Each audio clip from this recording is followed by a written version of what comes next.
Hanggang saan ang paniniwala mo sa Diyos? Mapayapang araw ng Miyerkules, kapanalig. Purihin natin ang Panginoong Hesus at ipahayag ang kanyang pagliligtas ngayong 3 araw ng Pasko. Ito po ay Sister Lines ng Daughters of St. Paul. Kapistahan ngayon ni San Juan, Apostol at Ebanghelista. Siya ang apostol na pinakamalapit sa Panginoong Hesus. Ang nagpatibay na si Hesus ang salita ng Diyos na nagkatawang tao. Hindi kailanman binanggit ni Juan ang kanyang sarili sa kanyang sinulat na mabuting balita. Pero matutukoy natin na siya ang kasama ni San Pedro sa mabuting balita ngayon na patakbong pumunta sa libingan ni Hesus nang siya'y muling nabuhay.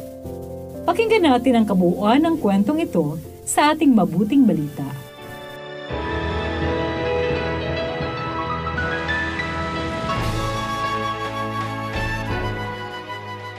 Patakbong pumunta kay Simon Pedro at sa isa pang alagad na mahal ni Jesus, si Maria Magdalena.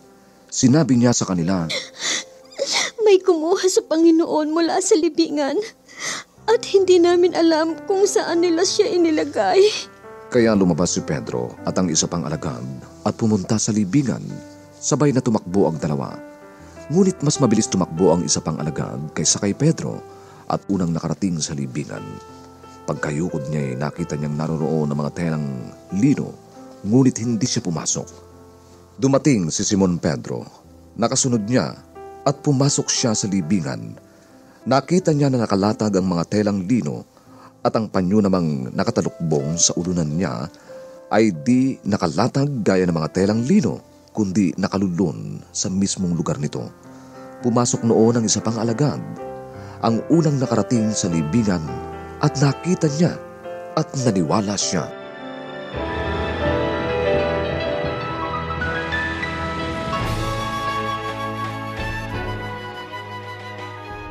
Mapagpalang araw, mga kapanalig. Ako si Ronaldine D. Guzman, miyembro ng Lector Commentator ng Minor Basilica of St. Dominic de Guzman, San Carlos City, Pangasinan. Maligayang kapistahan po ni Apostol San Juan. Si San Juan ay kilala bilang matalik na kaibigan ni Jesus. Lahat tayo ay may kanya-kanyang matalik na kaibigan. Silang mga kaibigan na pinagsasabihan natin ng ating mga problema. Kaibigang masasandalan at laging nandyan sa oras ng kagipitan. Taong 2015 ng Mayo, noong malaman ko na nakapasa ako sa Licensure Examination for Teachers o LET. Hindi ako ang nakakita sa resulta, kundi ang aking matalik na kaibigan na kasabayan ko rin na nag-exam noon. Tinawagan niya ako upang ibalita sa akin na nakapasa ako. Nakaramdam ako ng saya at naiyak sa kanyang ibinalita. Pero sa kabilang banda, naisip ko, hanggat hindi ko nakikita mismo ang resulta na naroon ang pangalan ko, hindi ako maniniwala. At nang hinanap ko, nakita ko at ako'y naniwala. Sa mabuting balita, narinig nating ibinalita ni Maria Magdalena kay Simon Pedro at kay Juan na nawawala ang bangkay ng Panginoon. Kaya pumunta sa libingan yung dalawa at hindi na nga nila nakita ang bangkay ni Jesus, kundi tanging mga tela lamang na ibinalot sa kanya. Pagkakita ni Juan ng mga ito, siya'y naniwala. Mga kapanalig, sa pagkakataong ito, inaanyayahan tayo na suriin ang ating sarili. Hanggang saan ang ating paniniwala sa Diyos? Naniniwala ba tayo na buhay ang Diyos? Naniniwala ba tayo na kaya niyang gawin kahit pa ang pinaka-imposibleng bagay?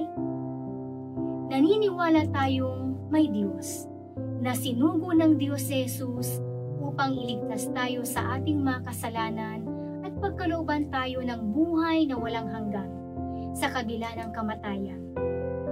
Kung hindi tayo natatakot na mamatay, ito ang ating panghahawakan.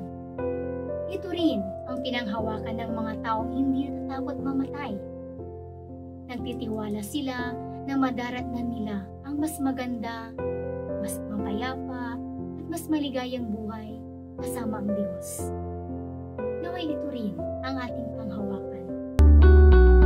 Mga kapanalig, support Pauline's online ministry.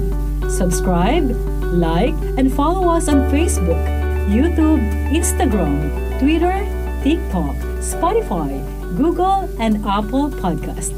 Maraming salamat po. At sa lahat na nag-message sa amin na humihingi ng panalangin para sa iba't ibang intensyon. Asahan po ninyong kasama niyo kami sa pagdarasal na ipagkaloob ng Diyos ang inyong mga kahilingan. Ito po muli si Sister Lines ng Daughters of St. Paul na nag-aanyayang halina't ating sambahin ang Mesiyas na isinilang sa Belen. Diyos na tao, prinsipe ng kapayapaan, walang hanggang amay ating papurihan.